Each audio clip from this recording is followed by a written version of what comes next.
Yo.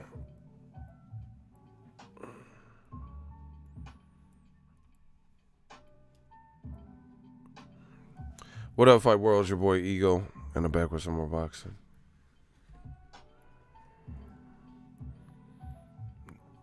Oh, shit. Cheers.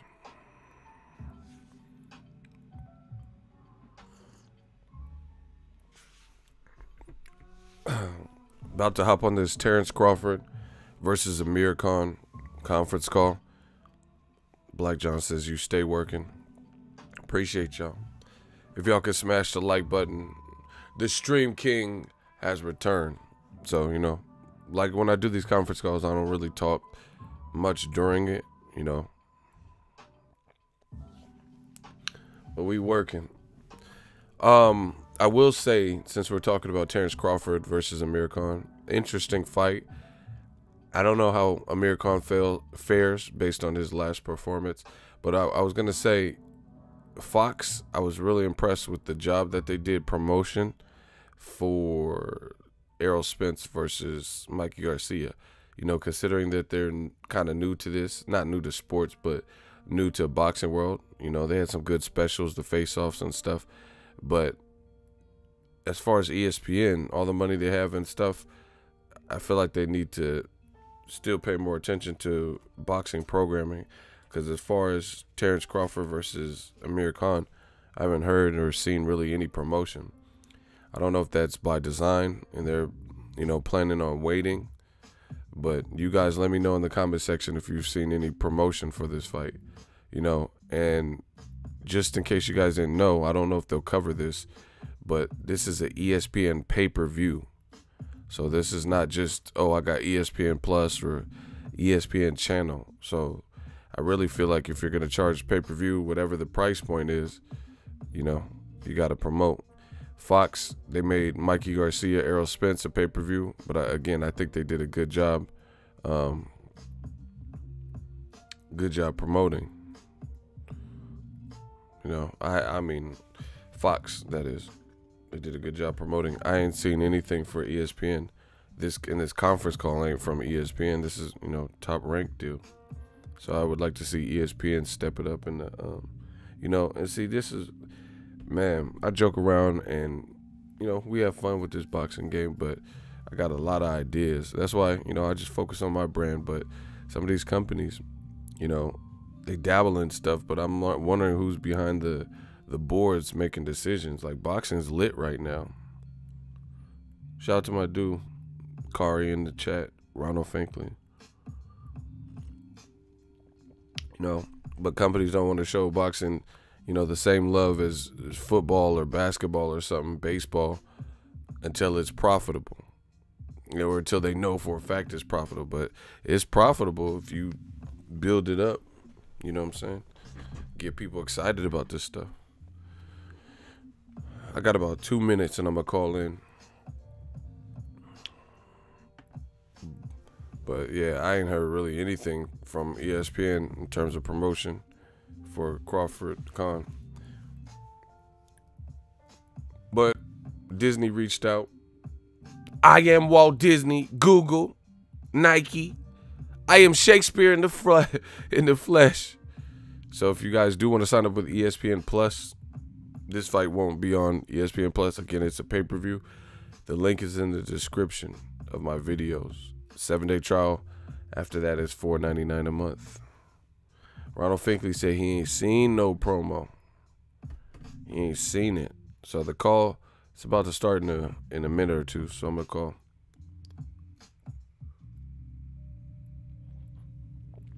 I'm just drinking my tea. You know, we just talk about the game, analyze the game, what we see. As far as the fight, Terence Crawford and Amir Khan, it's interesting because Khan's in there, or actually Crawford's in there with a guy about his height, maybe a little bit bigger, maybe, who's rangy, you know, can box, has some speed, but the only thing with Khan is durability. Terence Crawford's on a tear right now. Terence Crawford has a lot of momentum.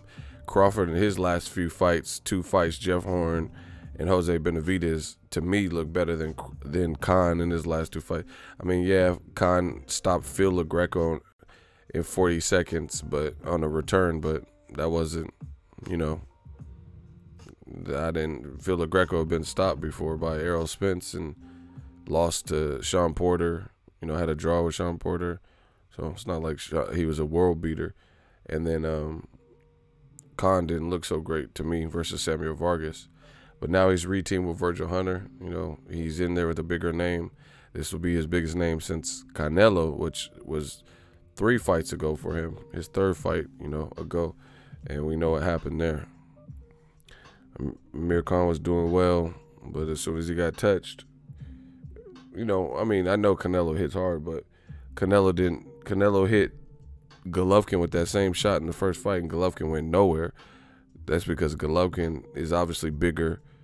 You know, he's a middleweight, and besides that, Golovkin got a man-style chin. You can say whatever you want about Golovkin, but Golovkin got a chin.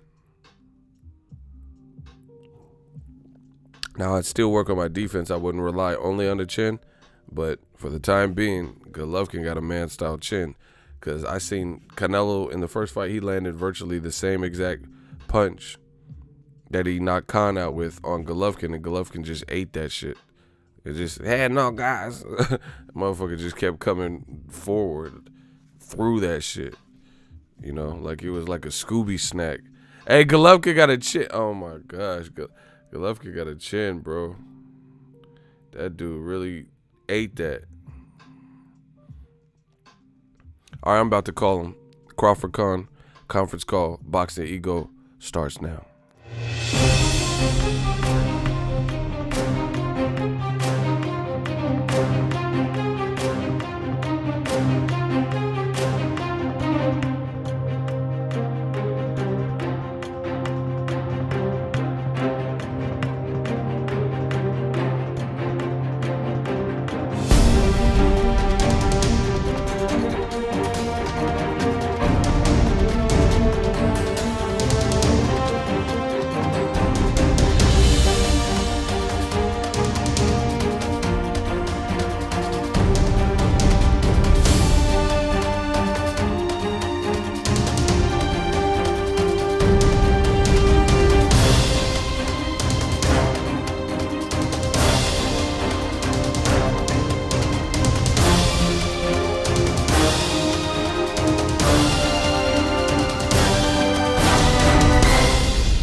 We back now. We got the elevator music, so you know it's about to go down. I said we back now. Smash the like button for the Stream King, who has returned.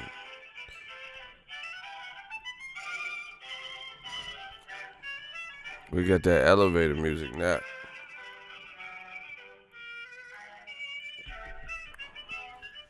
This remind me of like, this shit is loud as fuck. This remind me of like Die Hard or something. Like when he was come out to the coast, have a couple of, damn, this shit is loud. I gotta turn it down, bro. Like I feel like I'm screaming. Anyway, it reminds me of like some Christmas music orchestra, like from Die Hard or something. When he's in the Nakatomi Plaza, said, "Come out to the coast, have a couple drinks. Yippee-ki-yay, motherfucker." Hey, Bruce Willis was that dude in there. I can picture You know, there's a bunch of thoughts, so I can picture a bunch of thoughts twerking to this. Be like, you know, thoughts will dance to anything. They'll really start bouncing to this. Like, what the?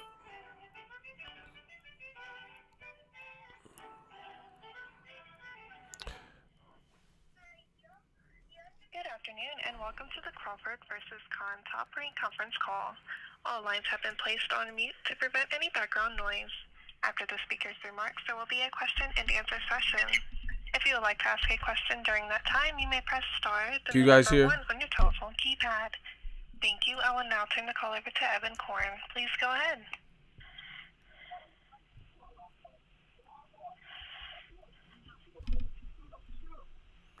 Hello? Can you guys hear? Hello? Who Go is? ahead, Bob. You can introduce the call. He's like, hello. Okay.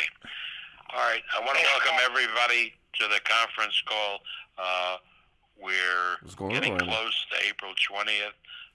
The major fight The coming Bob from Father. Madison Square Garden, the welterweight championship of the world between the champion Terence Crawford and the pride of England, the former British Olympian and one of the great boxers in the world, Amir Khan, who's on with us now. So Amir, tell everybody how training has been going and how you look forward to April 20th. Hi guys, thanks for joining today. Training is going really well. I'm here back in San Francisco. Decided to get back with Virgil Hunter, who I really believe that knows me better than anyone else, any other trainer. My last 2 fights were with Joe Busen, and that was because Virgil was a little sick and I had to make a quick change. But now I'm back with Virgil. I've had my best performances in boxing with Virgil. Great wins, and I wanted to join camp with him again. But since we joined camp, everything's going really well. We are sparring hard, training hard. Going to be in great condition for this fight because I know that Terence is a great fighter. I respect the way he fights and respect what he's done in the game. He's up there as one of the best pound-for-pound fighters. And, also my conditioning coach, Tony Brady, is also pushing me. So the camp I've had is the camp that is I'm normally happy with. So that's what I wanted. About Terence Crawford, I'm not taking this fight lightly, and I'm not just taking this fight just to be a number. I'm taking this fight because I know I can win this fight with my boxing skills, being smart, and I can go in there and cause a big upset. Now I know all odds are against me, but this is where I like to be. This is where I like to be because it's when I'm the underdog. I perform at the best. When people are always looking over me and thinking that I've not got a chance, this is the time when I can come and prove everybody wrong. And I just feel that timing-wise is just the perfect timing for this, where, I've always wanted to be up there in the perfect rankings.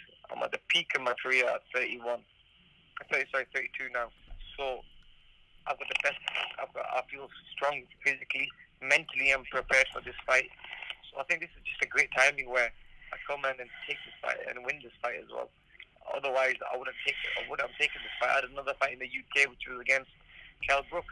But when I saw this fight, I was like, this is stylistically a better fight for me.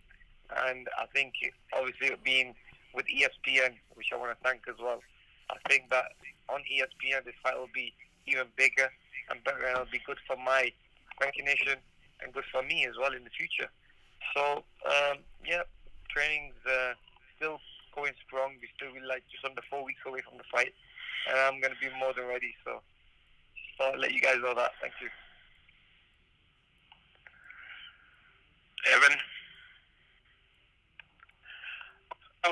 We would like to turn the floor over to questions for both Amir and Bob at this point.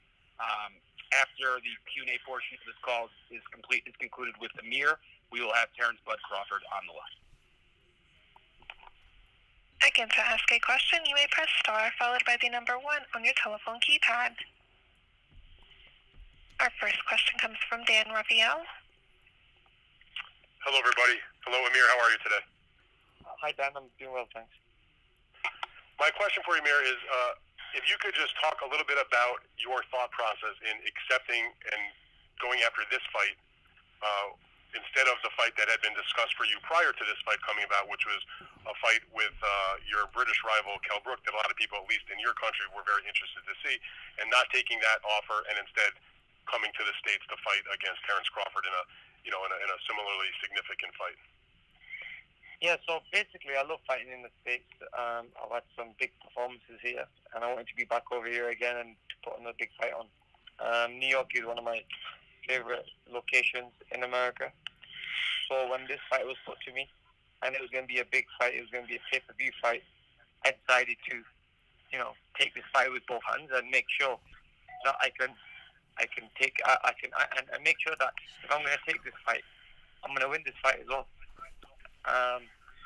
So that's the reason I decided to take this fight. I mean, I spoke to my team, and my team might have been a little bit.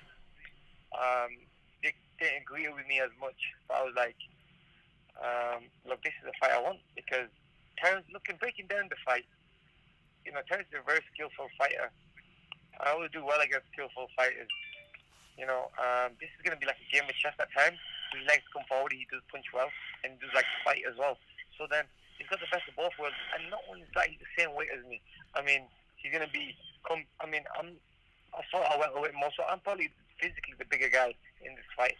I'm physically the guy who's been in the 147 division longer as well. So I've got that advantage on my side, whereas normally I'm the smaller guy fighting these bigger guys. So I think that's definitely going to be on my side. People Amir, might feel... Yeah. Go ahead. Sorry about that. I thought you were done. People might feel... sorry, sir. People might feel that, from my last performance against Vargas, I'm going to be the same. But, I know that was a very bad performance.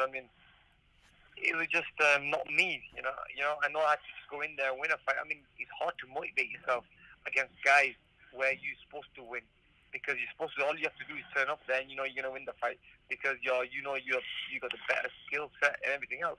But in this fight, this is what I have to do in my A game. I have to make sure that I can't make any mistakes, and I have to go into this as an underdog, but prove myself and win this fight.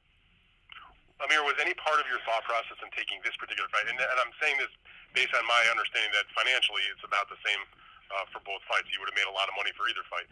So was part of your thought process, I can fight Crawford, have an opportunity to fight on a big American pay-per-view to win the welterweight title against a top opponent in a place I know you like fighting, New York City.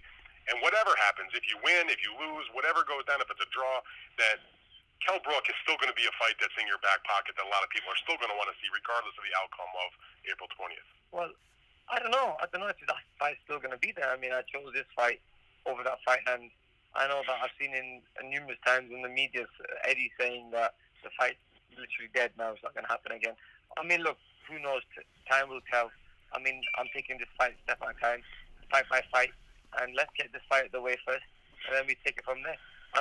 Look, that fight might never happen. It might happen. So I'm just taking every fight by as it comes, really. Understood. And let me ask one question to Bob. Hey, Bob.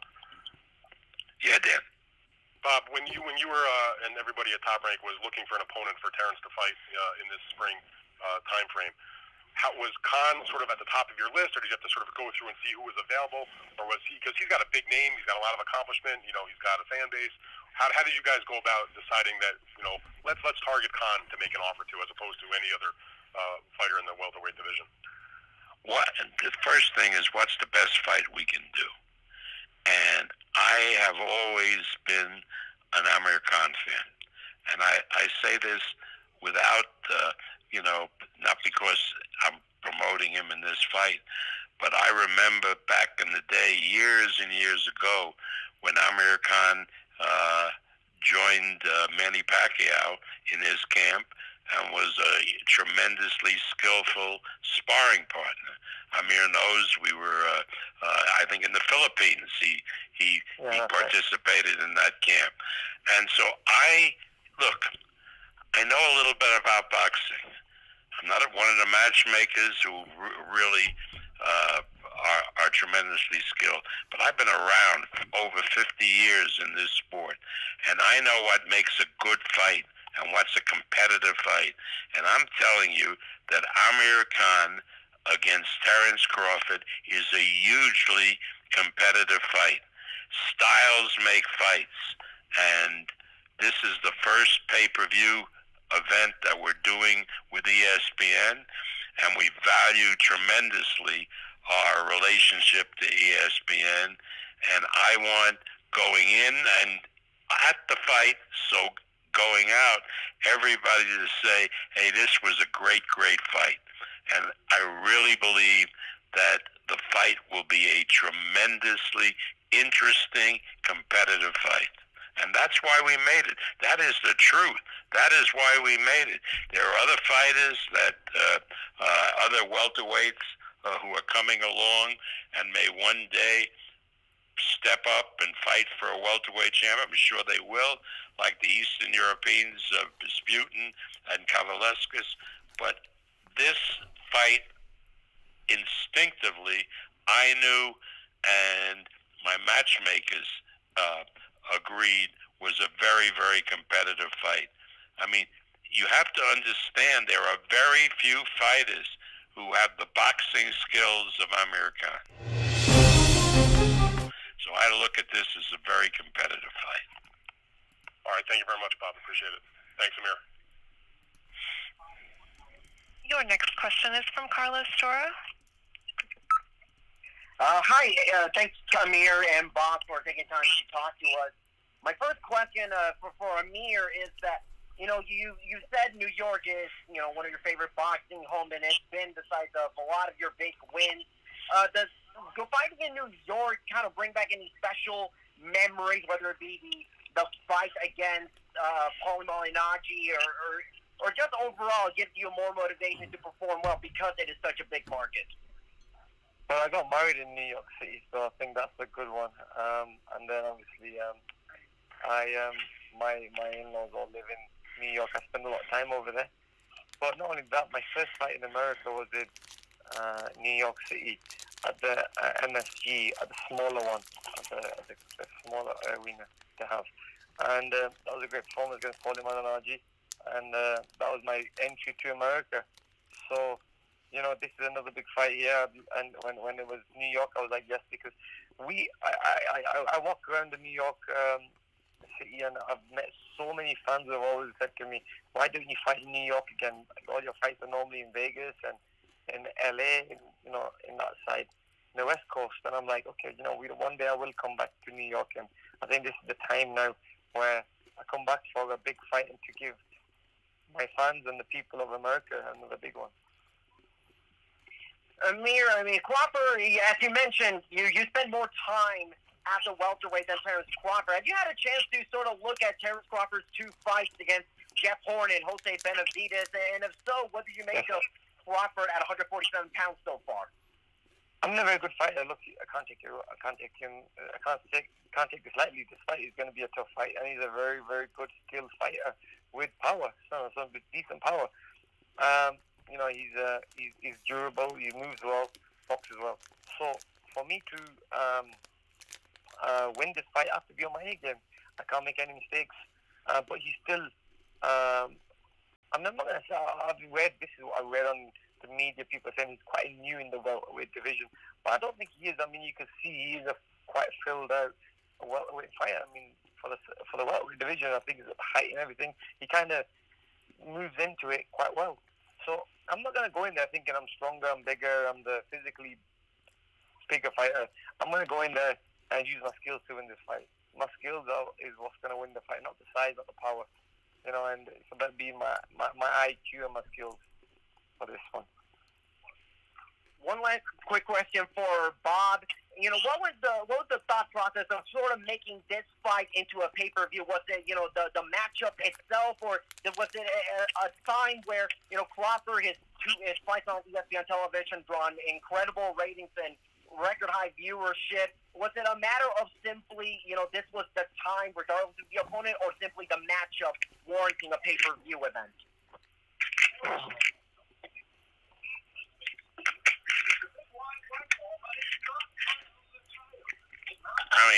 I'm sorry. It's really a combination of both. it's the matchup that warrants the pay-per-view, and it's also because it's such a big fight that, you know, this is professional boxing, and the fighters have to be compensated because it's such a big fight.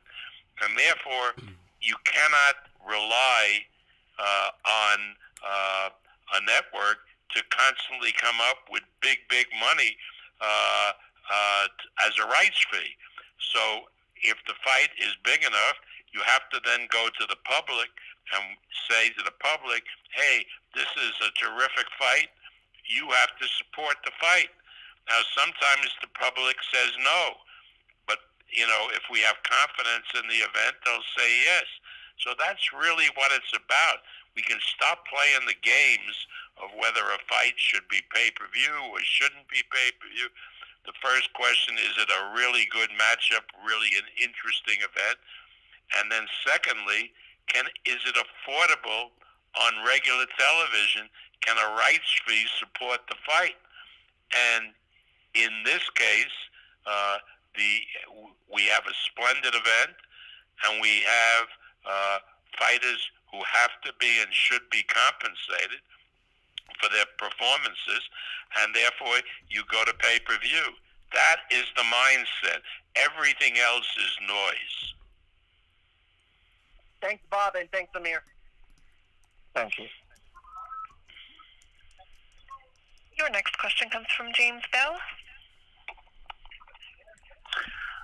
Hello, this is James Bell for the Boxing Source, and I have one question for Amir Khan. You've been talking about coming into this fight being the underdog, but you've been familiar with big fights over the course of your professional career. Like, how does, you know, having that familiarity and that experience kind of like factor into this particular fight, as you might not have to worry about all the media coverage, press coverage, and stuff like that leading up to this particular fight? You know, I've been quite lucky where from my first fight as a professional, I was on, like, I was the main attraction on television. I had all the media, the big press conferences, the conference calls and everything. So I had a lot of media attention from day one since I turned professional. And, you know, I've been going 14 years strong as a professional, and still I've had big media coverage, and I've had that kind of pressure on me. But I've learned how to cope with that pressure, you know, and how to deal with that pressure. And really now, when it goes into a fight, you know, and when I go into a fight, I always make sure that it's not on my mind, and I'm nice and cool and chilled out. It's the last thing I think about with all this pressure. And also, one more thing I want to say, you know, this is to everybody, is that Crawford, there's a lot of talk about Crawford fighting Spence. Spence just come off a fight. And, I mean, all the people that are talking about that fight, he's got his hands full against me, because I'm not just a number. You know, I know when I have to turn it on, I have to turn it on. And, I mean, in maybe previous fights, I've won the fight, but I've not maybe looked the best. I mean, but because I know that I really belong a level above. I mean, I'm one of those fighters that if I'm fighting a guy who's supposed to be at the top of his game, then that's going to bring me to the top of my game. So it brings the best out of me. I mean, you know, if Crawford's talking about Spence, maybe that fight happening and overlooking me, I think he is going to be having a big shock. So I hope he's going to be ready in this fight. I mean, he's been hurt by, we've both been hurt in fights, but he's been hurt by guys like Gamboa. I mean, I'm a fully fledged welterweight fighter who hits hard in this welterweight division, and I've got good knockout percentage. I'm an unbeaten welterweight fighter. It's a weight where I feel comfortable at, and it's a weight where, you know, I feel strong at as well. And I've got my speed, I've got my movement, and I've got the perfect size. Whereas the other weights maybe might have been a little bit too much for me, going up to when I fought against Canelo. That's maybe putting on too much. But even that fight, I mean, I really think I was winning that fight. You know, when it comes to boxing skills and being smart and knowing that I couldn't make any mistakes. But obviously, I got caught with a big shot, which probably would have knocked out any welterweight fighters, you know, in that fight. But this is where I want to maybe tell everybody that, look, I'm not just a number. I'm not just going to come into this fight and make numbers or make a night of boxing. I'm coming to win this fight. All right, thank you. Your next question question is from Benjamin Block. Okay, Khan. Okay. Yeah, hi, Amir. Just a question for you. You talked a little bit about fighting in New York and having been married here and having family here. How much of the venue at the Garden,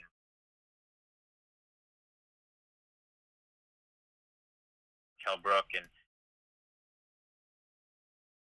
cooking of New York, and maybe if any kind of advantage do you think that gives you? New York is a very chill place. I mean, it reminds me a bit of London, you know. And I love the place. I've been spending a lot of time there. And also the MSG is probably the mecca of boxing, where you've got all the you've had all the biggest fights from the early 80s and 90s. I've been there, you know. So I want to be amongst them. I want to be amongst those big fights that one day when I'm walking my kids, because I'll be spending a lot of time in New York, and I'll be walking past this arena. I can say to my kids, "Look, your daddy fought there," you know. So I mean, this it means a lot to me. You know, New York is something I'm always going to be attached with. So it's great that the fight's there.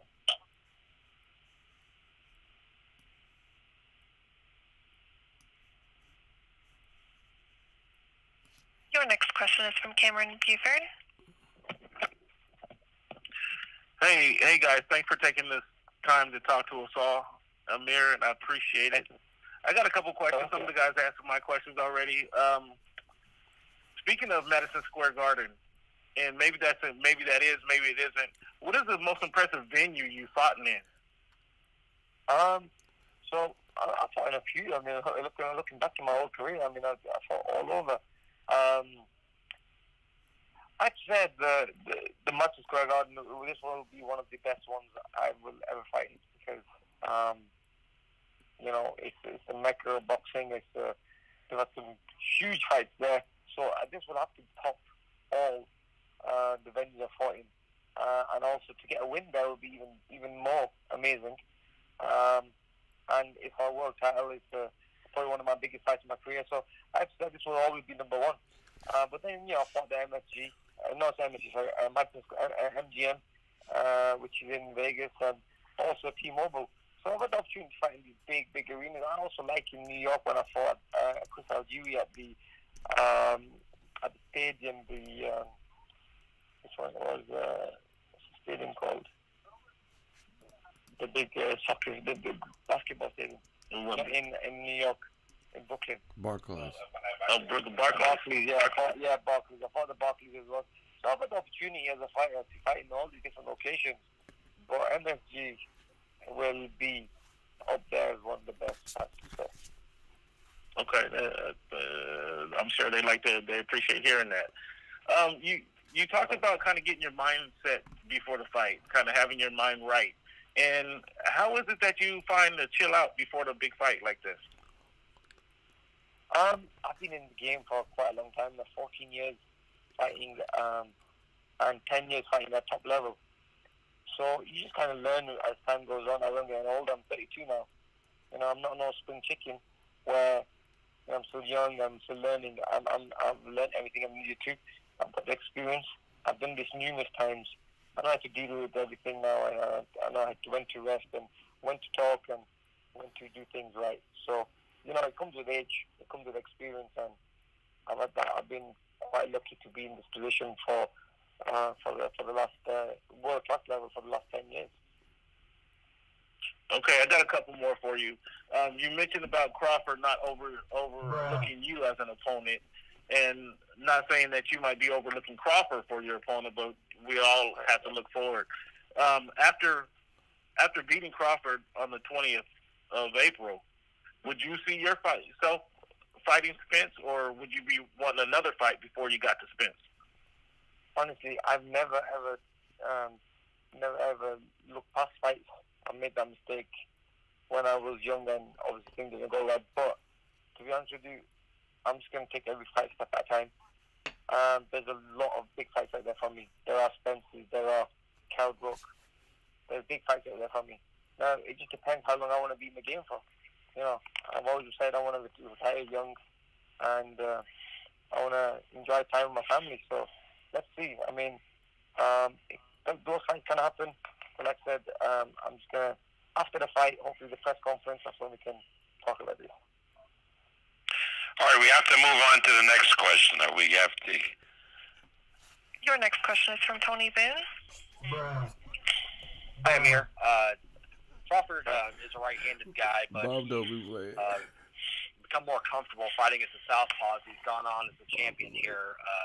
You have an extremely great record against southpaw fighters. I guess, first of all, how do you expect Crawford to approach your fight? And I guess, how do you kind of counter what he's going to do, knowing that he prefers to fight southpaw now, even though he is a right-handed fighter? We're working with different guys in sparring. I've got different guys who are coming at me. Some are switch hitters, some are guys who are southpaw, some are orthodox. So I'm not leaving anything behind. I'm working with both stance guys. If Crawford wants to fight me southpaw, then so be it. If he wants to fight me orthodox, so be it. So we can be ready for whatever he brings to the table. I'm not leaving anything behind on this. I don't want to go into the fight and think, wait a minute, I didn't expect this, you know.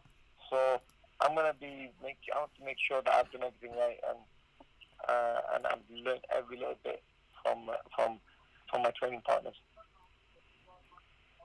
Smash the like button. We working. All right, next question. Your next question comes from Daniel Canabio. Yes, this question's for Mr. Aram. A lot of speculation on Twitter whether you write your own tweets. We saw yesterday you reached out, you sent a tweet about Crawford and Spence, and you tweeted at Al Heyman, and a lot of people say, Bob Aram doesn't write his own tweets. He doesn't know how to work Twitter. I just thought you would set the record straight for us. Well, the people who think I don't work Twitter, we all work Twitter. Even the President of the United States uses Twitter. So, yeah, I work Twitter. I think it's a great service. You can say a lot of things on Twitter, and fans read them and respond.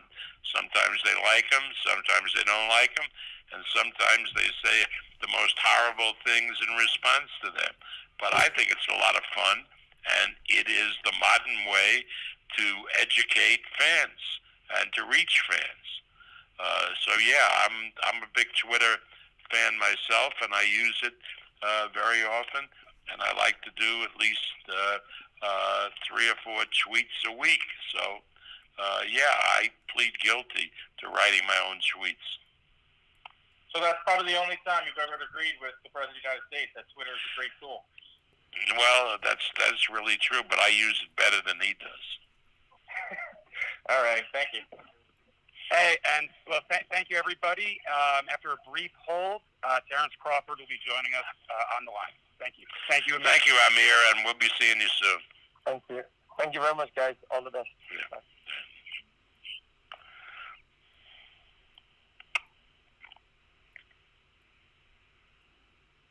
These crazy ass questions, man. Asking Aram if he uses Twitter, really. Like nothing about Crawford Khan, just hey, do you write your own tweets? Horrible. Did they hang up?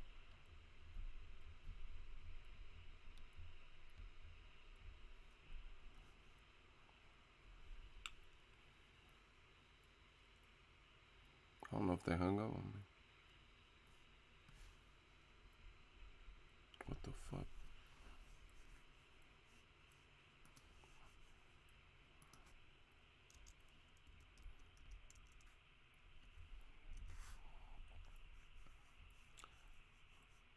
Let me see what time Terence Crawford's supposed to be on. Hello, Terence? You should be connecting in a moment. Okay, there it is. Crawford will be on, so Hello? Crawford should be on shortly. Hey, Julie? Yes. Hey, okay, you joined the call, so you can put Terence on and we're ready for him. He's on.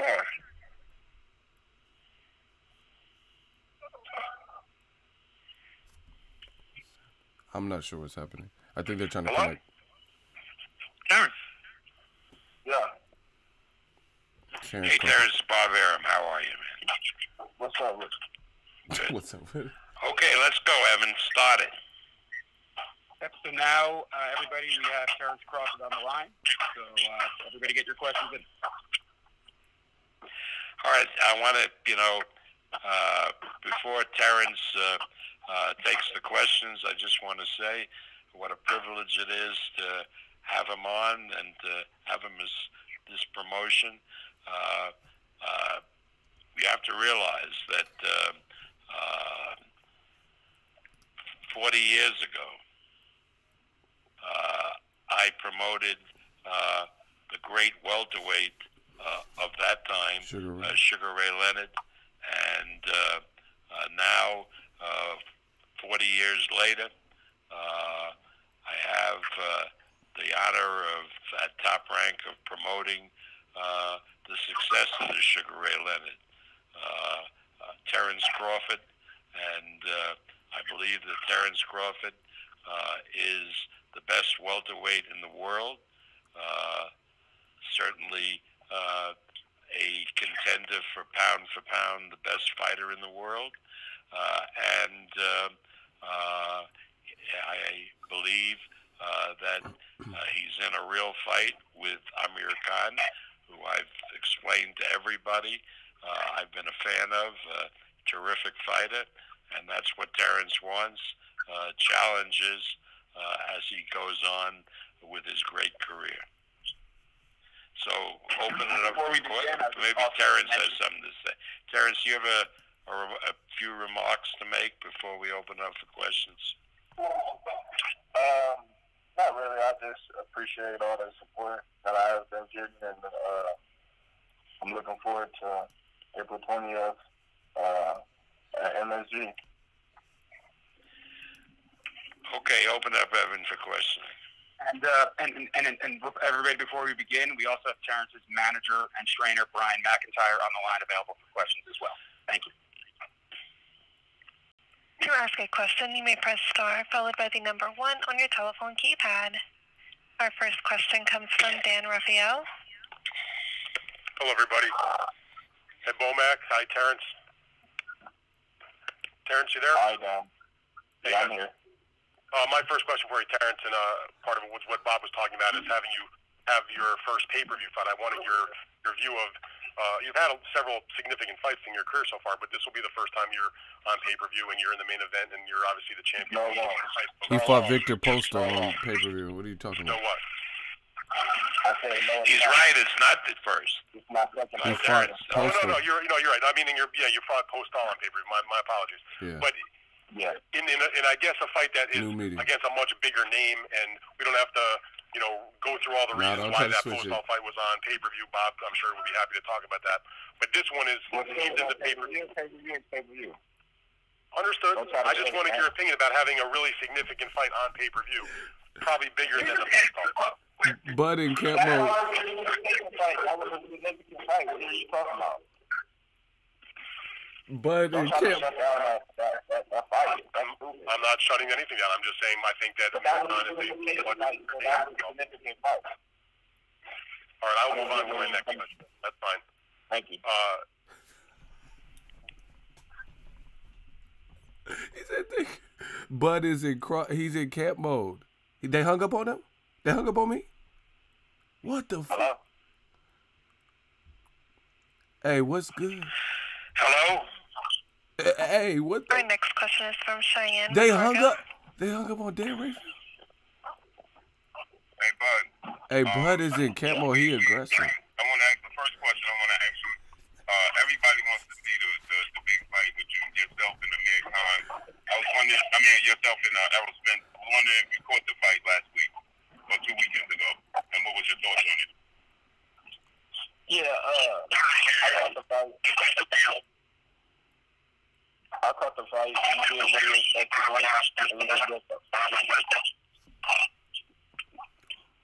Hello? Yeah. I thought the fight really was supposed to be, but at the same time, I'm not focused on how that fight did. I'm more focused on my fight and my cards at hand. Okay. And now another thing is, Amir Khan has a lot of hand speed and things of that nature. people overlook this fight because they feel like Amir Khan is shitty. What's your response to that? This is a tough fight. Amir Khan never lost in the welterweight division. He knows what he's doing in the ring. He boxes real good. He's real fast. He's real crafty. He's a veteran. So this is going to be a tough fight.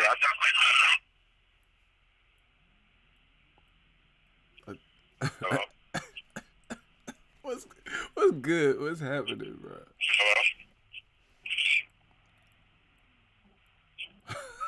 Hello? Hello? Still there, bud? Terrence? What's happening, bro? That feedback is bad, though. Brian? That's somebody's line had a lot of feedback, so I think they disconnected. I don't know. Terence Crawford said, "Fuck this, I'm back in camp." Kevin, get him back on the line, and meanwhile, I can answer any questions while you get him back. Hey, Bob. So, Yeah, go ahead. Next question is from They're doing a different phone. Hold on a minute, operator. Yeah. It's getting chaotic. They're doing a different phone. Okay. Hey, how you doing, man? Good. Hey, Brian. Good. All right, Bomac's on the phone, and we're putting on Terrence on a different phone. Damn, this is a little chaotic right now.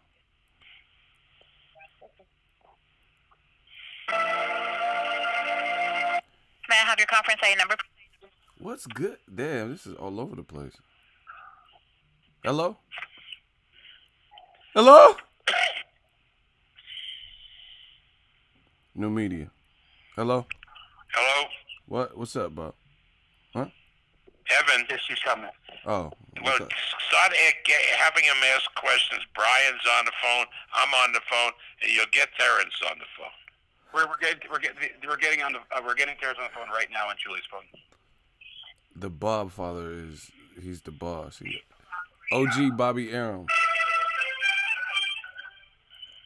Hey, I'm so confused right now. Your next question is from Tony Boone. Hey, Brian, I'll go ahead and ask you a question. I know this is quite a while ago, but one of the defining fights, I guess, for both guys here was the Bradis Prescott fight. When you guys took that fight and Terrence came out and put on that great performance, fighting mostly as a southpaw, how much did you take into account what happened to Khan in a couple fights after that and preparing for that fight? And how do you think that performance kind of launched Terrence to get to this point? Well, I don't take that in consideration at all because that was a different fight. That was a little while ago. And since then, it bounced back with some great wins. And plus, Bradis Prescott was on the when Terrence fought him. He wasn't the greatest junior welterweight at the time. But when Amir Khan fought him, he was all right. So those are two different fighters, and Terrence did something totally different to Amir Khan. To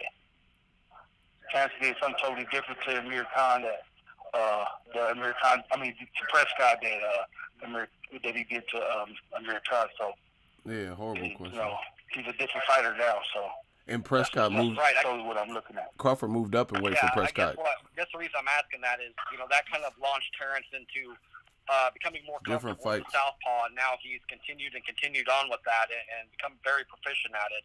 I guess I was just looking at it from how did that performance kind of lead you to, have him become the great southpaw that he's become now, knowing that he's naturally. He's not a great southpaw; he's ambidextrous. But. Well, that's 100% on Terrence because he feels when he feels like he needs to switch, he'll go ahead and switch. And we don't tell him in the ring or in the corner to switch. It's just left up to the fighter.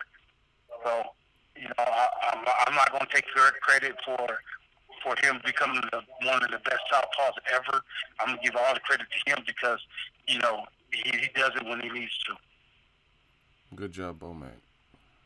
As far as this fight goes, I know the guys in your camp have always had a lot of respect for Khan. Did you ever foresee that these two guys would meet up sometime down the road? knowing Khan was always a division above you guys back in the day? Oh yeah, definitely that. Our camp and Terence himself always look to try to fight the best fighters out there, and at this time, Khan is ranked in the top, I believe, in the top 10 at the welterweight. So, we're going to try to, we're going after the best ones that's available. Khan was available, so hey, he's next up on the chopping block. Chopping block. All right, thank you. Mm-hmm. Your next question is from Dan Raphael. Oh, he back? The hey, rematch. Brian, my question for you is this. When you take a look at the way Khan has been fighting lately, what do you see in his game? He got dropped by Samuel Vargas, but he also took out LaGreco in 30 seconds or whatever it was. Before that was a very long layoff. So where do you look at Khan in his career at the moment? Well, right now, with his last two fights, he's like a determined fighter that wanted to get the job done. After coming off of two good wins for himself, he's coming in trying to upset Terence. So not one time the team or Terence is going to take Khan lightly. Brian, do you think that when you look at all the fighters that Terence has faced so far, I guess there's an argument some could make is that Khan is maybe the most accomplished professionally of those guys he's fought. I know Terence has fought good opponents, but in terms of the number of major fights, he's won some significant fights, won a world title. Where do you view him in terms of the level of all the different opponents that have been the good ones that Crawford has fought so far? I rate Khan in the top five opponents that Terence has faced. Like you said, he's accomplished a lot of things in his career, and he's got experience, and he's knowledgeable, and he knows what to do in the ring at times, and different times. He got good ring IQ, good ring generalship. So, hey, I could put him up there in the top five. Out of curiosity, who are some of those other guys that, when you say top five, that are in your mind besides him among those other five guys? You gotta look at the gold medalists. Terence had to face. I think he beat two gold medalists. He beat a few of those undefeated champions. So, hey, he's up there. And as far as the one thing that was mentioned before, the one negative aspect of Amir Khan in his career is that he's been chinny. He's been knocked out in 3 of his 4 losses, and some of them quite spectacular knockout losses. Is it a matter in your mind or in Crawford's mind or your camp's mind that it's a solid fight against a skillful opponent, but the reality is it's just a matter of time till Crawford puts a good punch on that chin? Well, we will want to say that, as we're going into the fight, but Amir Khan is still dangerous with all the attributes that he brings to the ring. So, we don't know what he's doing over there with Virgil Hunter. We don't know what he's doing with his strict conditioning coach. So, we want to say that, but we're not thinking that as we go into the ring. One thing we got on our mind is just getting the win. And last night, somebody asked Bob earlier about if he runs his own Twitter account. He posted a tweet about, that Terence is ready, willing and able to fight Errol Spence Jr. after this fight, after he beats Amir Khan, and wants to talk to Heyman about it. What is your perspective on that, and how realistic do you think that is? Well, right now, our total focus is on Amir Khan, what's in front of us, and Bob doing his thing. Bob is trying to get the fight, trying to make the fight happen. So, hey, let Bob do his thing and let us do our thing. And then when we get done, go down and sit with Bob and talk to Bob, and hopefully them other guys come to the table. All right, very good. Thank you, Brian. Good luck on April 20. Oh, thank you. New media. Your next question is from Benjamin Block. Benjamin Button on here. What? Yeah, hey.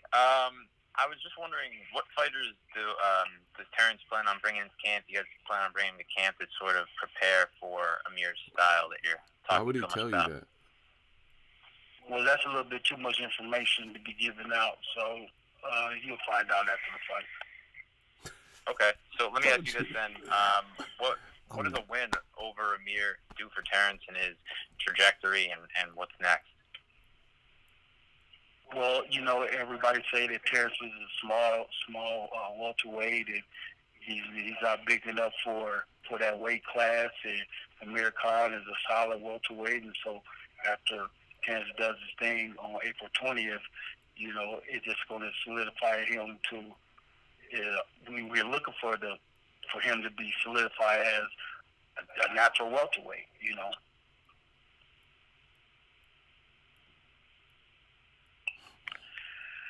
Hey, yeah, I just want to let you know Terence is back on the line if you have a question for him.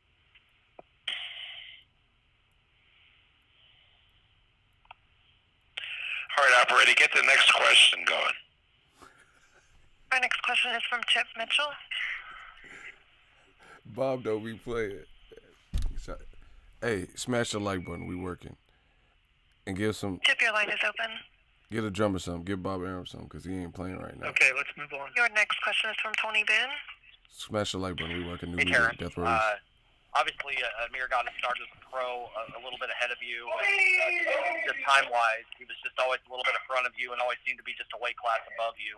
As your guys' career has kind of gone on, did you see this as a fight that ever could potentially happen sometime down the road, just because you were so close in age and so close in weight? Not really. I never really looked at a fight with Amir Khan and myself ever happening. Being that you're right, he always been the bigger guy and higher weight classes, and fought Canelo at a higher weight class, and I thought he would be at 154, but we here now, and I'm excited to share the ring with him. I know a lot of people have said a lot about this fight in terms of you being a massive favorite in this, but I know that you guys are all very aware of what Amir's done over his career. From your standpoint, kind of what's the sell from where you're at? Like, what is it about Khan that you think has earned him this title shot? Because clearly, he has a lot to fight for here, because you have a lot to lose in this fight. Well, he's the top welterweight. He has a big name in the sport of boxing, so why not give him a shot at the and title? he was free and available. He's done some great things at the welterweight division. He never lost at the welterweight division, so we look at all of those type of things. I was kind of asking Brian a little bit earlier, just going back, the one common opponent you guys have with Prescott, and that was a long time ago, but, you really showed how skilled that night you could be as a left-handed fighter. Can you just kind of talk about how you've improved as a southpaw, and how, now, at this stage of the game, you've become a guy that looks like a normal left-hander, even though you're right-handed. How's the evolution of left-handed fighting kind of advanced for you as you've been in these championship fights as of late? Well, it's just different fights. It just depends on the moment. I feel like I can fight great in both stands. Even though I've been fighting a little more southpaw, I believe that a lot of people forget about me fighting orthodox, me switching it up in the ring time to time. But that goes to show how well I'm doing at my second stand.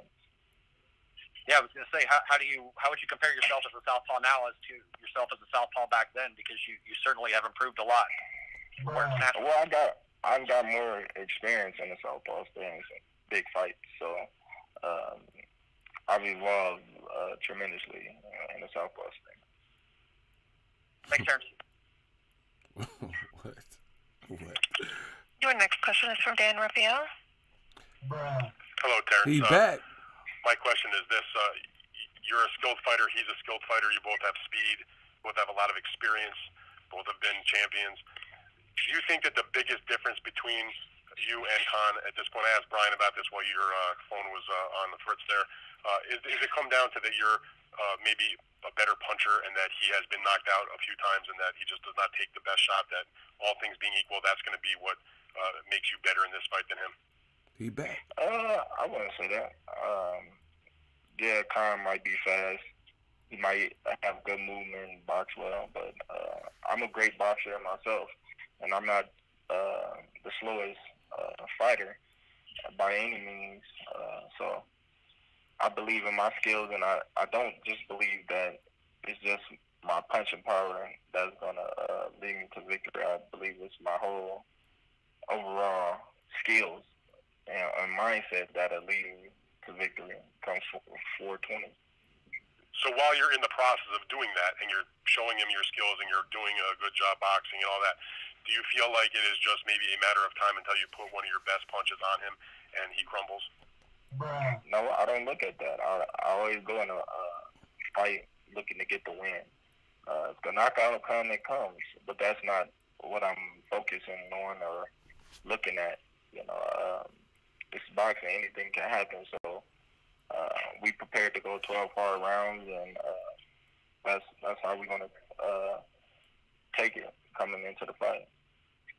All right. Last night, Bob, who was on the call here, tweeted about this fight, saying, that when you win the fight, as Bob's confident that you'll win the fight, I'm sure you're confident you'll win the fight, that after it's over, that he wanted to let Errol Spence know that you were going to be ready, willing, and available, and, should he call Heyman or should Heyman call him, and let's try to make this fight. What are your thoughts about it? I know you got the fight with Khan coming up, but your promoter was talking about your next fight last night. What do you think about the prospect of a fight with Spence, and is it makeable in your mind? Of course it's makeable, and that's, I believe, the biggest fight in the welterweight division.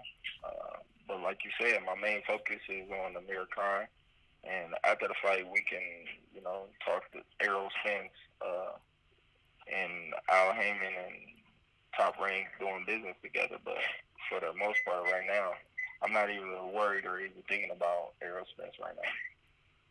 Is there any part of you, Terence, that is I know you're competitive in the boxing ring, you're competitive about a lot of different things, but when you take a look at, say, when Errol Spence just fought, it'll have been just 1 month before your fight when he had the fight with Mikey Garcia, they generated around 350 or so thousand pay-per-view buys.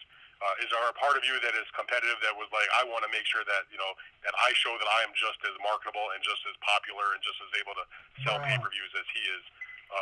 Is that in the back of your mind, from the business side of Terence Crawford's mind, to do at least as well or better than him? At the same time, I have no control of that. And I don't know where a lot of people getting their numbers from, because I believe that's private information.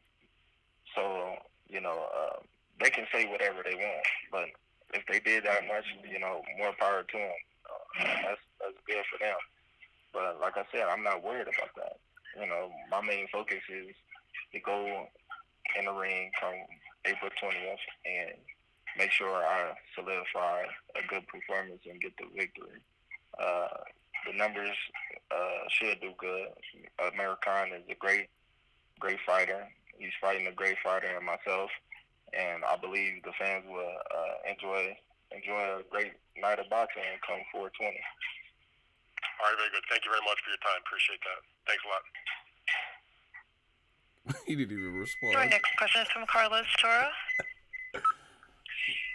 One quick question for Terence. Terence, I know a lot of people have been, putting you as the best fighter in the division. A lot of people expect you to beat Amir Khan. Some say comfortably, whether it be through your boxing ability or a combination of your power and Amir Khan, not having the most durable chin in the division. Do you look at this fight and you kind of see that maybe people are selling Amir Khan a little bit short, and are you trying to sort of avoid hearing, the whole talk that Amir Khan is, not as good as you, or that you're such a big favorite, to avoid being complacent in this fight? I'm never going to get complacent. I know the threats that he brings in the ring. I know the troubles that I can have if I overlook a fighter like Amir Khan. He's got everything to gain and nothing to lose. So, we got to take this fight real serious, because, these are the fights that slip out of certain fighters' hands that think they got the victory in the bag and haven't even fought the fight yet. So we going into the fight 110% focused and ready, for the best Amir Khan come fight night. Thanks, Terence. Your next question is from Ray McCarrion. Hey, Terence, question for you. Do you consider Amir Khan the toughest opponent you've ever had so far? I don't know. I can't say because I haven't fought him before. But do you, I mean, you know, he comes in with an action-packed style. Is any part of that sort of your motivation to pick him as an opponent, being that this is your second pay-per-view fight? Not at all. Like I said, I'm looking for the best Amir Khan possibly come fight night, and we'll handle everything else accordingly. All right, thank you. Okay. Thank you, Ray, and thank you, everybody, for joining us here today for the conference call for Amir Khan versus Terence Crawford versus Amir Khan, April 20th at Madison Square Garden. We appreciate all of your time, and we will talk to you soon. Thank you. Thanks. You may now disconnect. Thank you. That does conclude today's call. You may now disconnect. Most certainly. Okay. That concludes the conference call. Can y'all hear me? Listen, y'all got to get the likes up. I know y'all fronting on the kid. I'm the realest in the game. New media. If y'all can hear me, put your trees, throw your dubs up. Throw your dubs up. If you help me bang and ride for this West Side, throw your dubs up. Nah, real brother, chill. It's not that. I'm going to tell you. If y'all can hear me, put your dubs up. We working. New media. I didn't even, we need some dubs, y'all. The East Coast ain't got love for the West Coast. Boxing ain't got love for California. We know where we at. Yeah, y'all better throw them dubs up. What? New media. Buster. Listen, some people, like Real Brother just said, let Ego get some questions. I didn't even press the button, because I've been on some other recent conference calls, and then everybody jumped ahead. I didn't even care. I'll see Crawford, and ask him my own questions. Bomac, Bob Arum, Terence Crawford, they did a good job answering questions. Unfortunately, in my opinion, new media, a lot of the questions weren't good. Like, you got to, let's just break it down real quick, and then, I'm going to end this. Another reason why I didn't ask any questions is because I want you guys to see and understand this shit is not as easy as you think. You can know the players, the names, faces, and dates, venues, all that stuff, but you still got to know boxing. You know what I'm saying?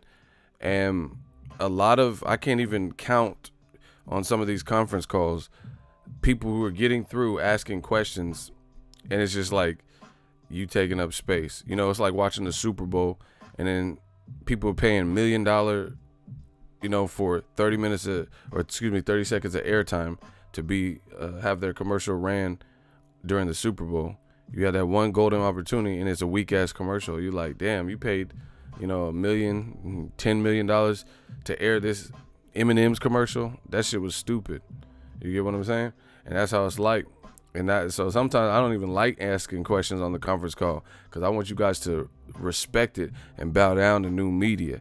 I'm not perfect. I'm not saying I'm Bert Sugar or Emmanuel Stewart, rest in peace, but I definitely try. And, I think through my efforts and, my body of work, I think it shows. But some of these questions is crazy. Like, for example, let's just paraphrase. ESPN's Dan Raphael or Rayfield or whatever, he said, oh, it's your first pay-per-view. Instantly, boom, like that. I'm like, no, it's not. And you heard me say it. Like, it's not his first pay-per-view. He fought on the HBO pay-per-view against Victor Postal. I was there. Dan Rayfield was probably there. But, you got to be on your toes. And then you hear Crawford correct him saying, no, it wasn't. And you have to understand that these fighters, see, I be around fighters. I don't just like, I know fighters. I be in the gyms and stuff, spend time in gyms, know some real good fighters, like personally. And you just got to understand what they're going through. Motherfuckers be cranky because they're in camp. You know, you got a selection of foods you can eat, you know, and people be, this is why I don't like doing media obligations, because it's not fun. It's not like a lot of the questions make sense. You're hearing the repetitive same question over and over. That, like, you got to understand what this is about. This game is about. Terence Crawford versus Amir Khan, and hella questions are about Errol Spence. We all want to see that fight. It's a good fight, but you have to understand this is a top-ranked conference call, a top-ranked event. You wasting up airtime, and it's all about Spence, which is cool. This is what, you know, happens from time to time, but at the same time, like I said, they're here to promote Crawford versus Amir Khan. That's who he has to fight. He's not fighting Errol Spence. So I get it from a fan perspective. Everyone wants to see Crawford Spence, including myself. I don't even know how that will play out. But the thing is, like, my style of interview, you know, I don't try to, if I don't know the fighter, you know, I don't try to like overly joke with, you know what I'm saying? Unless you have to look for your openings, you know, people, like, basically bottom line is this. You could tell the best questions because they solicit the best reactions, not in a negative way, not where the fighter's like, man, fuck you, what the fuck? Ah. Not like reactions like that, but like good, where the fighters open up. They're asking Terence Crawford stuff, and he's not opening up because the questions aren't worthy of him opening up. No, Amir Khan's a good fighter. I can't overlook him. You know, what do you expect him to say? Like, people keep talking about Khan being chinny. These fighters, you guys have to understand the fight game, man. Why would, okay, Amir Khan's a silver medalist. Crawford didn't go to the Olympics. Amir Khan is about his height or size, maybe even bigger. Amir Khan, his last performance, Samuel Vargas, I don't think he looked great, but he still has speed. He was still fucking with it with Canelo. I had Canelo losing the first 4 rounds to Amir Khan. You know, Canelo happens to be a big guy fighting at his own weight class at the time at 155. So, yeah, he got caught by Canelo. But everyone just keeps referring to Khan's chin, which, you know, okay, that's a concern, but people forget in the welterweight division, Khan is undefeated. In the welterweight division, a fight that surprised me because I thought it was 50-50 is Amir Khan versus Devin Alexander. But people keep talking about the chin thing. You know, he was busting Devin Alexander up. Devin Alexander has a win over different guys, but Maidana being one of them, you know. Devin Alexander is no stranger. He fought Tim Bradley, he fought Maidana, he just fought Berto, you know, and Khan busted him up. Luis Collazo is 37 years old. See, that's what I'm saying. You motherfuckers don't know boxing. Luis Collazo, shout out to my guy, shout out to New York. But he just got a win on the top rank card against the guy who beat, or who just fought Amir Khan, Samuel Vargas, and he just won. And he arguably beat Ricky Hatton. He arguably beat Berto. You know, Collazo stopped Victor Ortiz, you know, and Khan in his first fight in welterweight dropped him 3 times. So Khan actually does really well with southpaws. You got to understand this. People keep focusing on the chin, you know.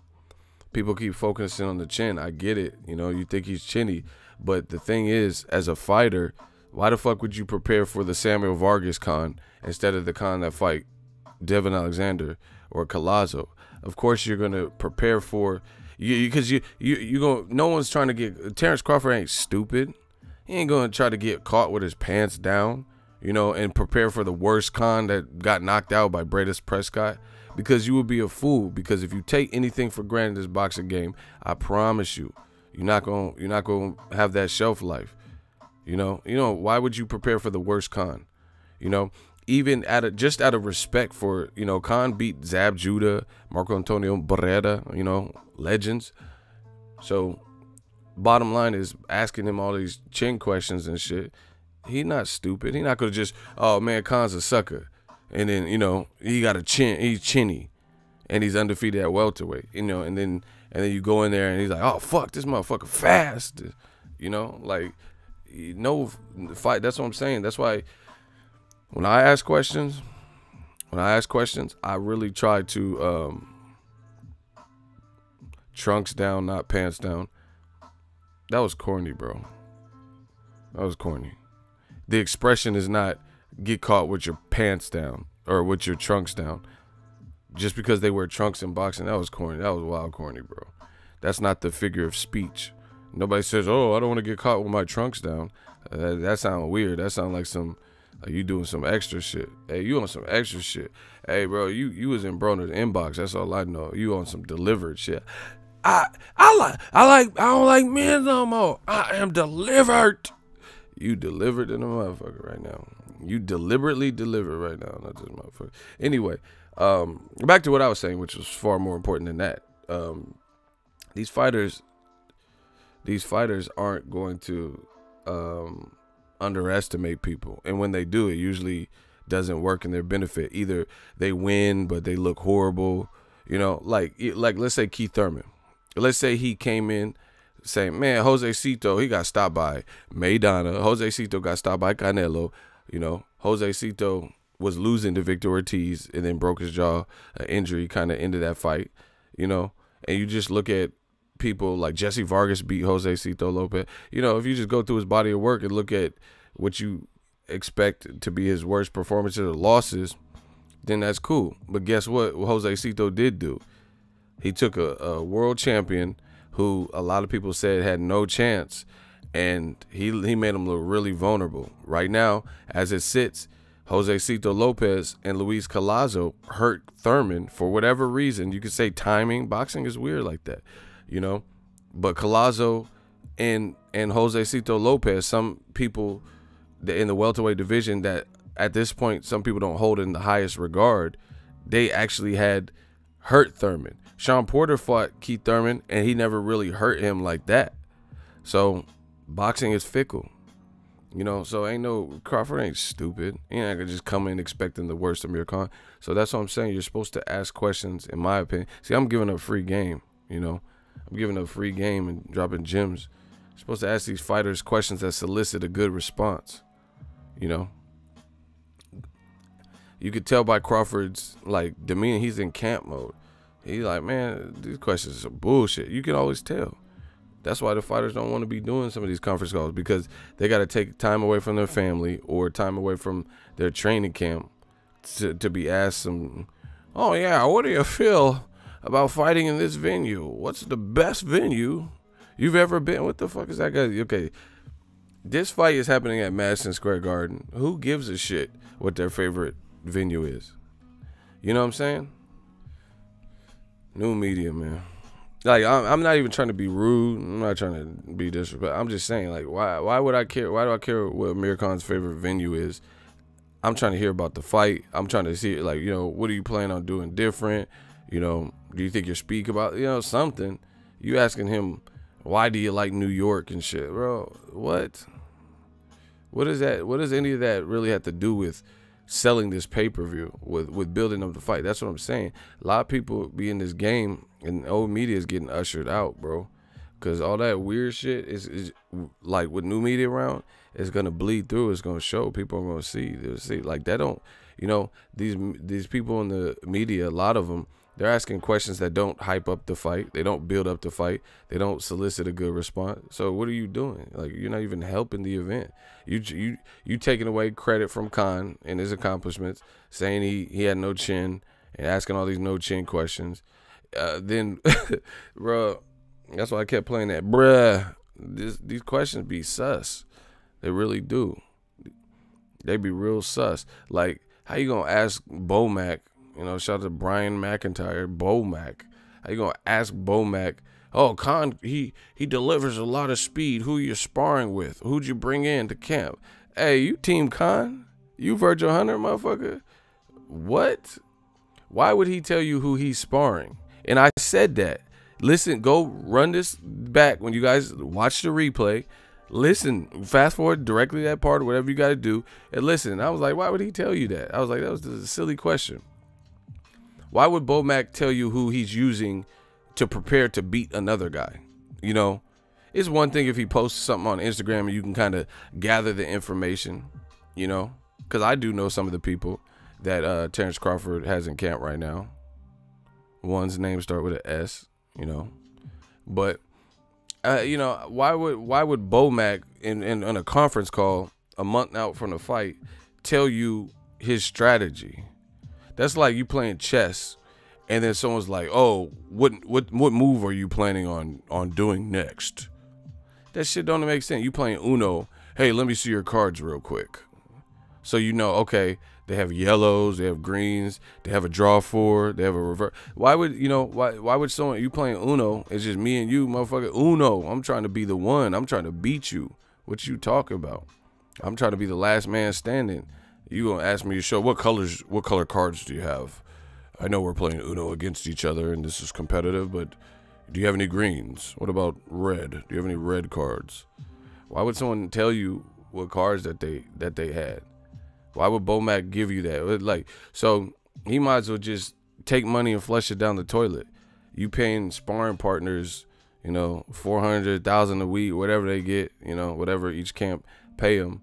You might as well flush the money down the toilet if you're gonna give everyone the game plan. It reminds me of the scene with Chris Tucker and Dead Presidents when they were politicking, had that they were at the table and they were discussing how they wanted to perform the armed car robbery.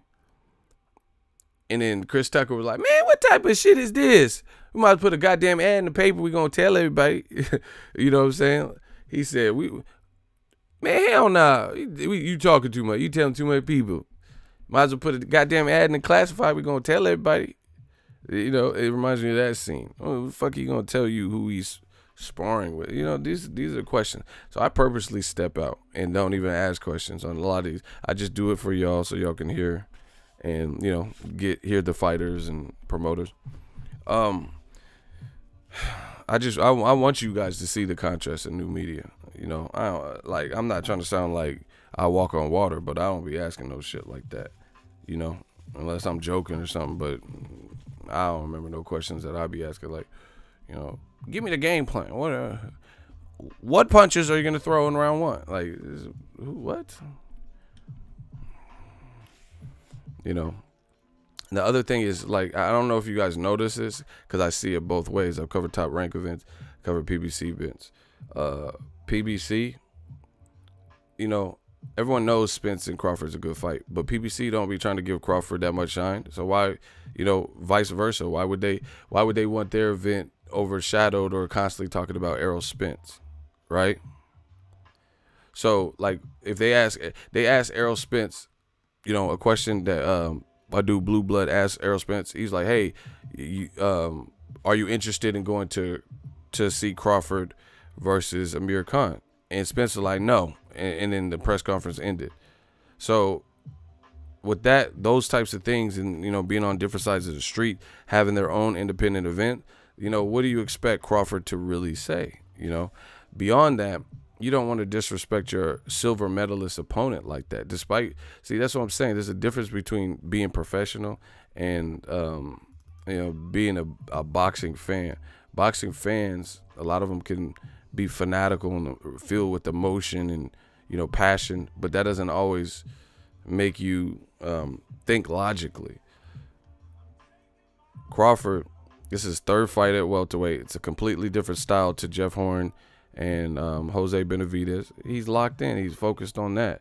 He's not gonna disrespect Amir Khan, and potentially make himself look a fool by overly talking about a Spence fight, which already has complications in making.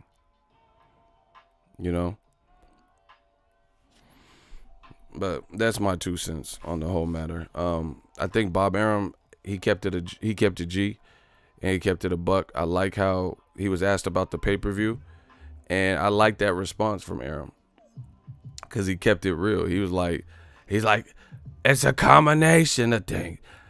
One, Terence Crawford and Amir Khan. It's a good fight. When Manny Pacquiao was fighting, he told you. He said, 1, it's a good fight, but 2, the logistics of it. He told you. He said you have to look at the money, like basically the amount of money that Khan and Crawford and the event will generate if it goes on pay-per-view, and how much money the fighters to get compensated are going to demand. This is why, again, some people understand the business of boxing too. Obviously, I'm not trying to sound like Company Man 2000, but you have to understand the business to see why stuff works out. There's no way Broner and Pacquiao would have fought on Showtime. It's not a Showtime fight. Even though dumbass fans were like, oh, yeah, I'm not paying for this. Well, this should be on Showtime.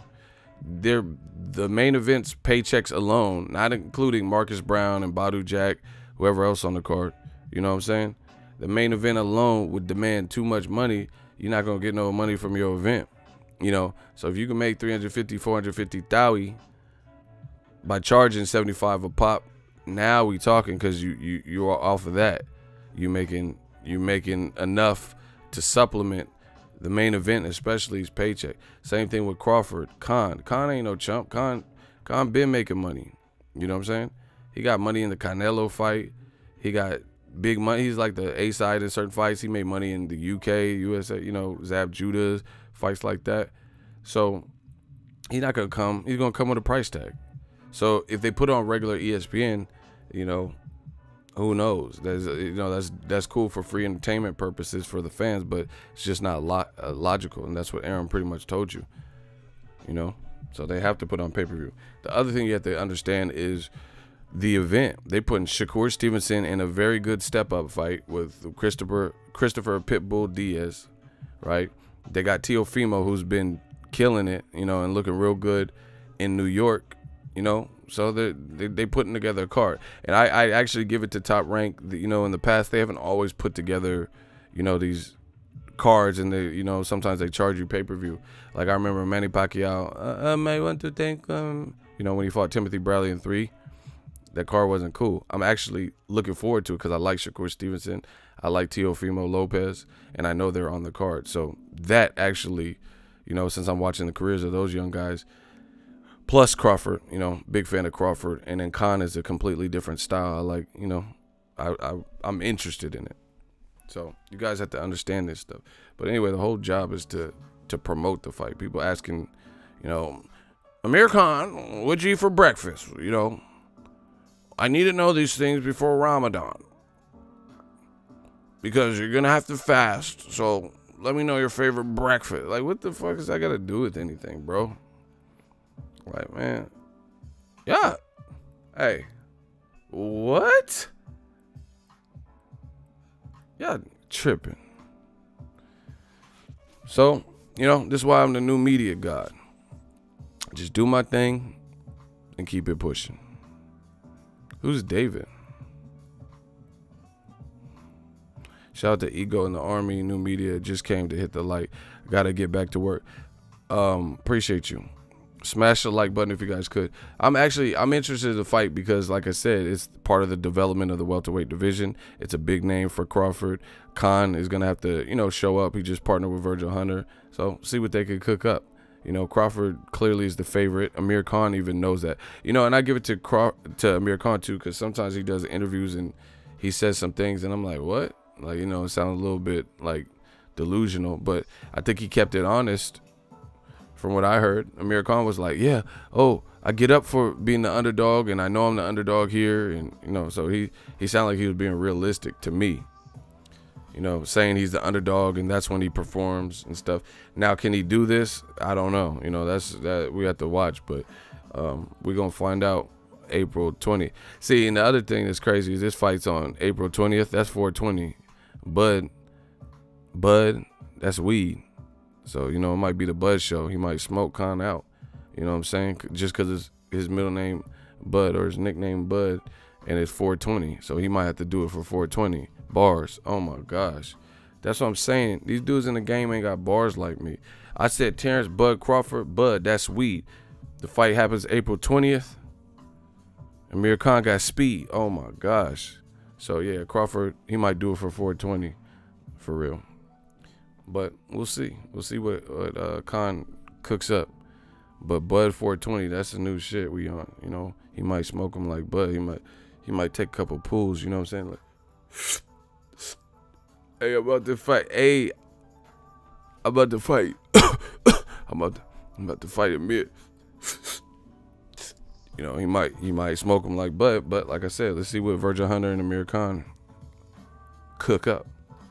But I'm interested. Khan's ability to you know, he's kind of like an ambush fighter, but with Virgil Hunter, he's been more measured a little bit. And his crazy fast hands, like, you know, he got the speed, in and out. We'll have to see.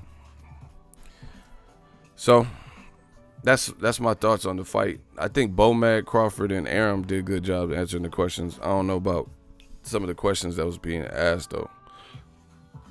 You know, they were asking some weird stuff, and that was funny when Dan Raphael or ESPN or whatever was talking, and he was like, Crawford started getting aggressive. I'm telling you, these fighters be in camp mode.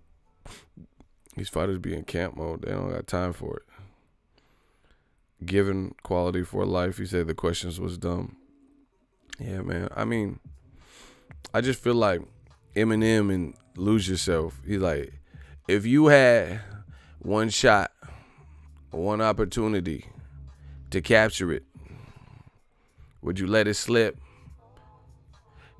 His palms are sweaty, knees weak, arms are ready. There's vomit on his sweater already. Mom's spaghetti, he's nervous, but on the surface he look calm and ready to drop bombs. But he keeps on forgetting what he wrote down. His old crowd goes so loud, open his mouth. You know, if you had one shot, one opportunity to ask a fighter a question, are you gonna say some dumb shit?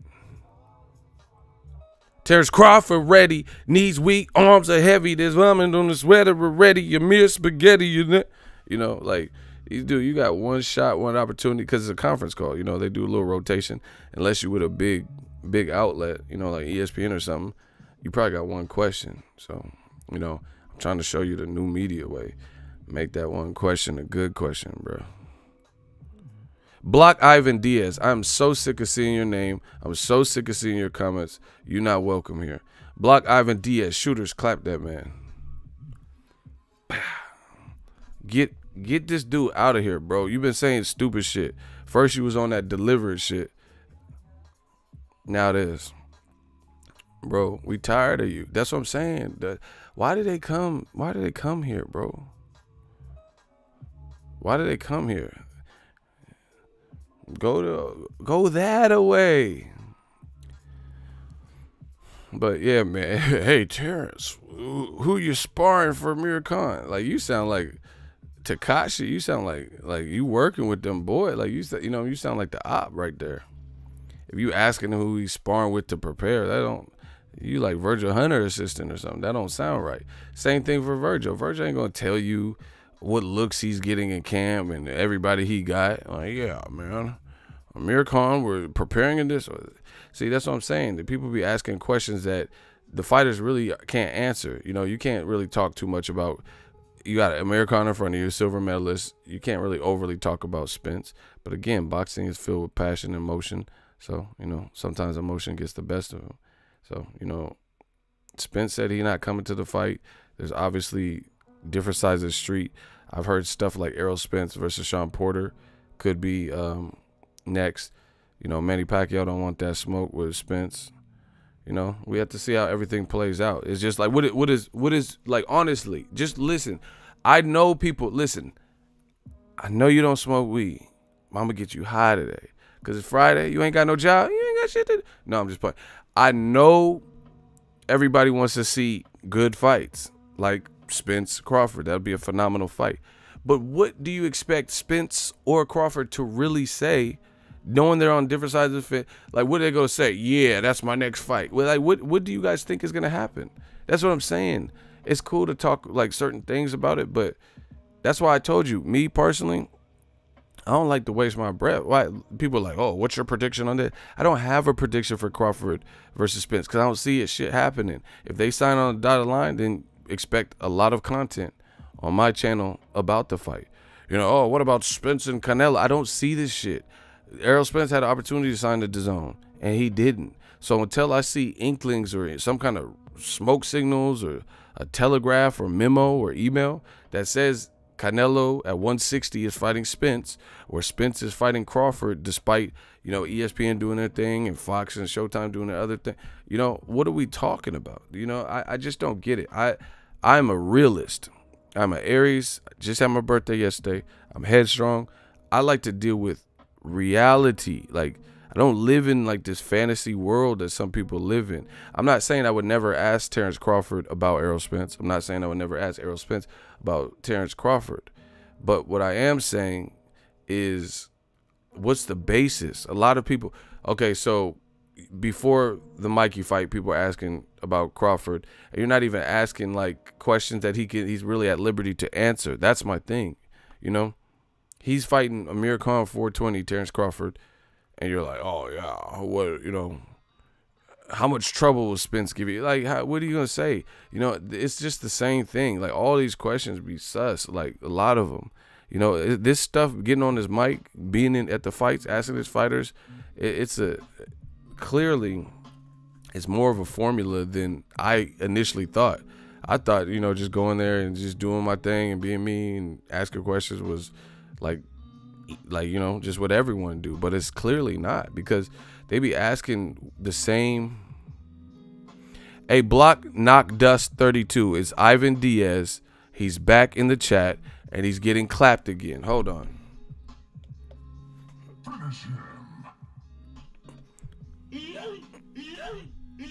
Block him. I know it's the same dude. You should have kept quiet. Now we on you. Oh, he got hit with the double tap. Shout out to DeAndre and Icy the One. They not going to stop what I'm doing. You know, I'm not going to lose my spot. So anyway, just some of the questions is just egregious. Period. Like, oh, is Amir Khan your toughest fight? Fighters get those kind of questions all the time, and you notice most of them say the same thing. How can you say Amir Khan is your toughest fight? What if Crawford go in there and knock him out in one round? Then he's gonna say it's his toughest fight? No. So questions like that are usually better reserved for after. If you think about it, you know, how you gonna say what your toughest fight is and you ain't fought him? That's what Crawford literally told you. How's he gonna say, yeah, this is like, so the Gamboa fight was tough. That was, to me, Crawford's toughest fight so far, you know, because of the timing. Right now, he'll destroy Gamboa. But either way, you know, to me, that's probably his toughest fight now, because he made the other shit look relatively easy. So how's he supposed to say Amir Khan's his toughest fight? He don't know what Amir Khan's game plan is. He ain't shared the ring with him. He ain't had no one round with him. How's he gonna be like, yeah, Amir Khan is my toughest fight? It might be his easiest fight, you know, or one of the easier ones. Like I said, what if he go in and blast Amir Khan, you know, chin into Madison Square Garden concession stand? So he told people it was his toughest fight, you know. So the only thing at best he would be able to do is say on paper, this is my toughest fight. That's why, like, what don't people understand? You know, you can only go off of, like, you know, I would say this is my big, like, even they were asking Errol Spence if Mikey was his tough fight. It's the same thing. He's like, I ain't fought him. So, you know, you guys got to reword the question. See, I'm dropping too much gems. You know, they're going to try to all be like new media.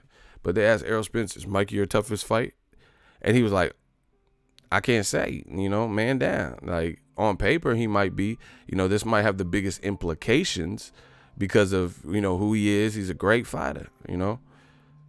But you can't say it's his toughest fight. What, you know, that they were asking Errol Spence the same thing, right? You know, they were asking Errol Spence the same thing as Mikey's his toughest fight. And he said, I don't know, because I ain't fought him, but on paper he might be the toughest fight, you know, just because of all the stuff surrounding it. He got a good team and he's a good fighter. He's a storied multi-division champion. He might be. But then we watched the fight. That didn't look like Errol Spence's toughest fight. Kell Brook was tougher than that. So what we talking? You know, so that's why I'm saying. That's why they say there's no such thing as a dumb question. There is to me, because that's dumb. Like, what can a fighter say when he ain't fought the person?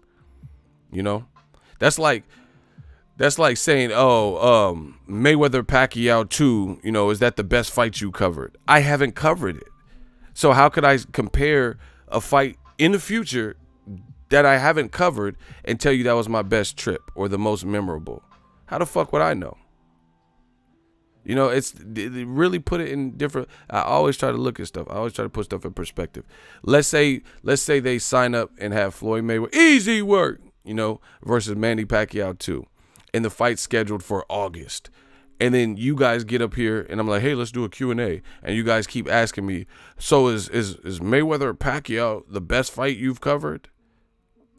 How can I compare it to fights that I've already done and witnessed? And I had a great time at Spence Garcia. That was an experience. So how can I compare a future fight and the experience to that? It could be my worst trip.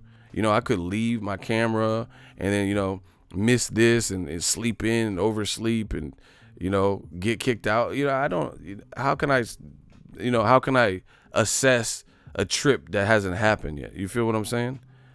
You know, like, oh, you have a trip booked for Hawaii in July. Is this your favorite trip, but you've never been to Hawaii? How you going to say it's your best trip? You've never been to Hawaii. All you do is have it booked. Amir Khan and Terence Crawford is booked, but he ain't fought him. How you going to say it's his toughest fight? Mikey Garcia, Errol Spence, at the point they were asking him, was just a booked fight, and the venue was booked. How you going to say it's his toughest fight? And from the looks of it, like I said, did it look like Errol Spence was left off bad and bougie? Did it look like it was his toughest fight? Hell nah. It looked like an easy fight the way he made it look. So, you know, these repeat questions, I see why these fighters be, you know, not wanting to do roundtables. Y'all got to step it up, bro, because new media, we stepping up, man. You don't never see me ask. I just interviewed a legend, Evander Holyfield. You didn't hear me ask no off-the-wall shit, you know, like some weird Evander Holyfield, turkey bacon or bacon. Like, I don't give a fuck about all that. You know, no disrespect to Holyfield, you know. In the 90s, you had a flat top, and now you're bald. What haircut did you like better? Like, no, motherfuckers don't care about that type of shit. What? I want to know who punched you the hardest, because you got a good resume and a hell of a chin. Tell me something like that. But I don't care about this turkey bacon or chicken sausage. And like, what are we talking about, bro? I'm out.